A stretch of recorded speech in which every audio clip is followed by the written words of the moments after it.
Tonight we're reading from the Gospel of Luke. We're reading the parable of the Good Samaritan. And we're starting in chapter 10, verse 25. Just then a lawyer stood up to test Jesus. "Teacher," he said, "what must I do to inherit the eternal life?" He said to him, "What is written in the law? What do you read there?" He answered, "You shall love the Lord your God with all your heart, with all your soul, with all your strength, and with all of your mind, and your neighbor as yourself."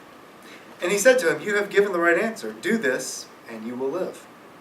But wanting to justify himself, he asked Jesus, "And who is my neighbor?" Jesus replied, "A man was going down from Jerusalem to Jericho, and he fell into the hands of robbers, who stripped him and beat him and went away, leaving him half dead. Now by chance a priest was going down that road, and when he saw him, he passed on the other side. So likewise a Levite, when he came to the place and saw him, passed by on the other side. But a Samaritan while traveling came near him, and when he saw him, he was moved with pity. He went to him and bandaged his wounds, and having poured oil and wine on them, then he put him on his own animal and brought him to an inn and took care of him. The next day he took out 2 denarii and gave them to the innkeeper and said, "Take care of him, and when I come back, I will repay you whatever more you spend." Which of these 3, do you think, was a neighbor to the man who fell into the hands of robbers? He said, "The one who showed him mercy."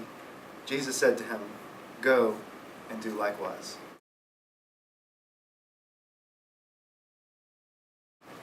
If you remember the beginning of our study, the beginning of this series on the parables, the extraordinary lives, one of the things we talked about was the nature of a parable. What is a parable usually contained within it? How do we know it's a parable? And one of the characteristics is that a parable is a realistic story. And if you look at the structure of the story and the characters in the story, it is a very realistic story. The temple was in Jerusalem, and the priests would come for a 2-week rotation, that they would actually work and minister in the temple during that 2-week period, and then they would go to where they live, to go back to their family. And some scholars believe that some of the priests, especially the ones that were more well off, actually lived in Jericho. And to get to Jericho, you actually have to descend, and so the road is actually pretty treacherous as you're trying to navigate downhill at this steep decline from Jerusalem, which is high up on a hill, down to Jericho, which is only about 820 feet above sea level.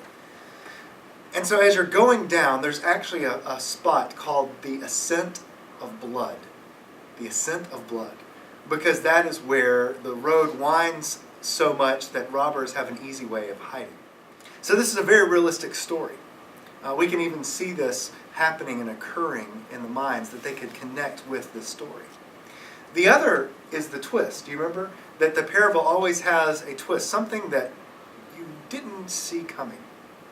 So if you look at the story, you have the priest who's walking, or at least maybe traveling in a caravan of some sort, going down from the temple in Jerusalem, going down the road. And he sees this man who has apparently been beaten and left for dead. Now, a priest is not allowed to touch a dead person unless they're in their immediate family. It's one of the commandments that relates to the priests. And so if that person was dead, the priest would have done the right thing by leaving him as he is, lest he become unclean and unfit to do his priestly duties. And the man was also stripped of his clothes. And so it was unclean for one person to touch another person, unless they were in their own family as well. And so the priest, because of his duty as a priest, doesn't want to become unclean by helping this man.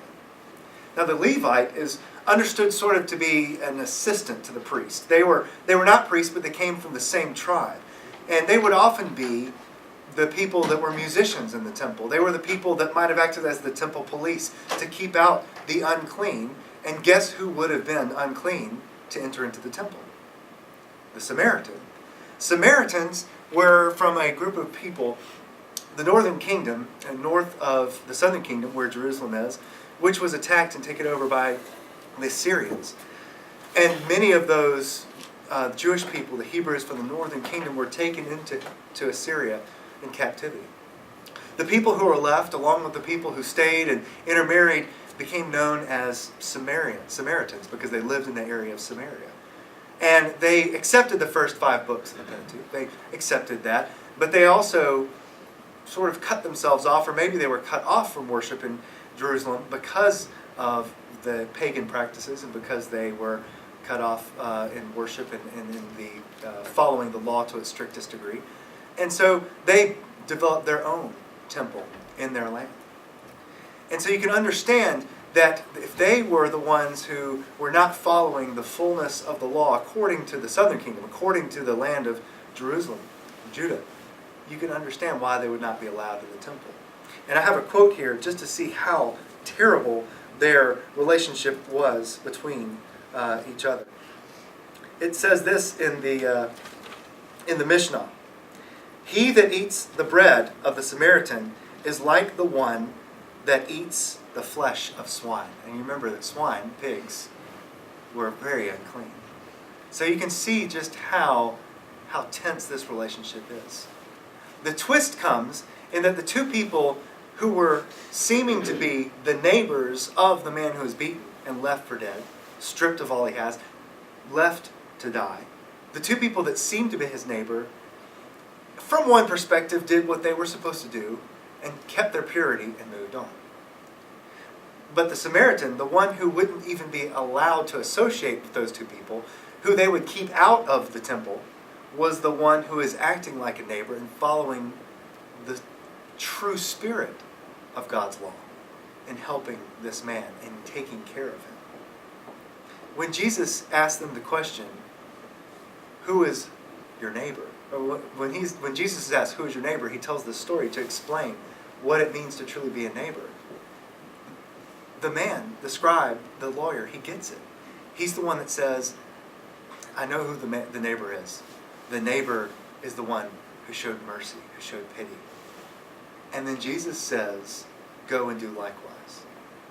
So Jesus says to all the people gathered there, "Go be like the Samaritan." That's the twist. That the people that look like they are the ones following the law of God are sometimes not doing so. And it is possible sometimes for people who seem like they're on the outside to be the ones that actually act with the spirit that God asks us to live with. This parable of the Good Samaritan is that normal everyday story, but the twist shows us that how we live our lives now matters greatly to God. And for us to encounter the kind of joy, the kind of life that God has to offer us, that means we have to follow through with both the things that the lawyer in his wisdom said. Love God, but also to love your neighbor as yourself.